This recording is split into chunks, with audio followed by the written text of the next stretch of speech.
Ayun na si Ripani, oh. Ayun si Ripani, oh. Ano pa ni? Anong masay mo? Anong masay mo? Ubus mo yung pundador? Langya ka. Lokban, Quezon. Ayan, dito kami sa Lokban, Quezon. At dadaan muna kami ng Kamay ni Jesus. Ayan mga puknat. Anong ano ngayon, Pani? Ano ba ngayon? Sabado, di ba? Saturday. Saturday, pero may misa.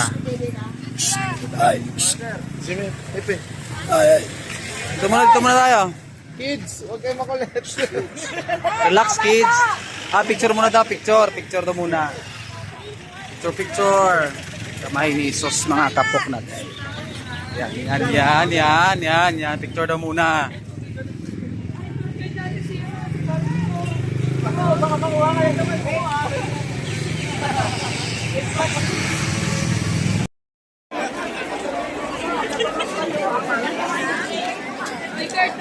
Dito kami ngayon sa may Lokban, Quezon. At dumaan muna kaming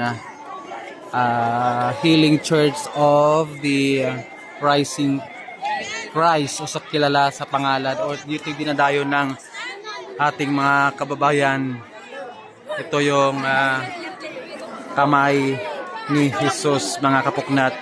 Kasi may oras ng pagbubukas nitong gate pakyat doon sa bundok na yun, nung nandun po si Jesus Christ sa taas. And ito po yung church nila, mga kapuknat. At Saturday ngayon, mag-Holy Week na, kaya ganito kadami yung tao.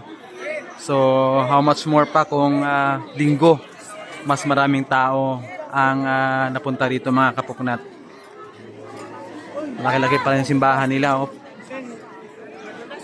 Kanina pa yan, di pa naubos yung tao. At pipila na rin yung papasok. Pipila, papasok pa ba tayo? At ito yung mga kasama. Ito yung mga kasamahan pala ako dito. Ay, papasok tayo. Ayan. Pila baldi tayo, mga kapuknat. Pila tayo para makaakit tayo. Tayo na kasunod. Okay. Tignan natin yung bata. Ito sa pila pala. Singit tayo, kakaya. Sige, share na lang tayo. Yan. Pasok lang. Marami ng tao kahit Sabado. So, paano kaya pag linggo? Mas madaming tao. Okay, maluwag na pala dito. Sa gate lang siksikan, mga kapuknat. Oh. Mami, ito bato. Testing ulit, testing. Balutin mo yung papel. Bato na lang, bato. Mami, ano ba yun? Mag-wish ka daw muna bago ka magbato dito ng bariya. Oy, nakapagpasok ka ba, Lolita?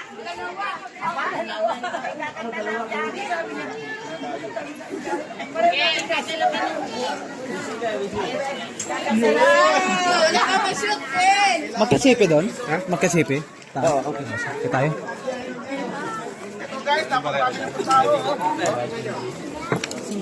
Ikat ka? No. Hindi tirik, ano?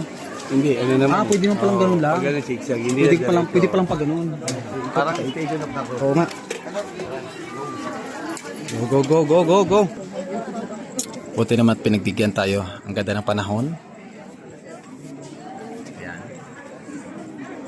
Pakaway-kaway pa si nanay, oh. Ganito po kadaming mga tao at mga parokyano natin na umaakyat dyan sa bundok ng Kamay ni Jesus, mga kapuknat. At yan po ay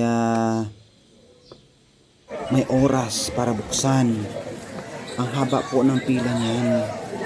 Simula diyan sa baba, no? Patungo doon sa may pinapatuktok na nandoon si Jesus Christ na nakadipa, dahil po mga kapuknat maghuhulit na. Kaya po ay dinadayo po ng ating mga parokyano.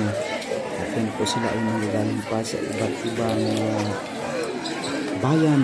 Tulad po sa amin, kami po ay dayo lamang dito. Yan po ang pinaka-church nila. kung kayo po ay nasa bandang itaas, yan po yung aking kuha. Diyan sa baba, pinaka-church. Then meron din silang mausoleo, yan banda dyan mga kapuknat. At ito po ang si Virgin Mary and si Jesus Christ nung ibinaba po niya, yan nakapako sa krus.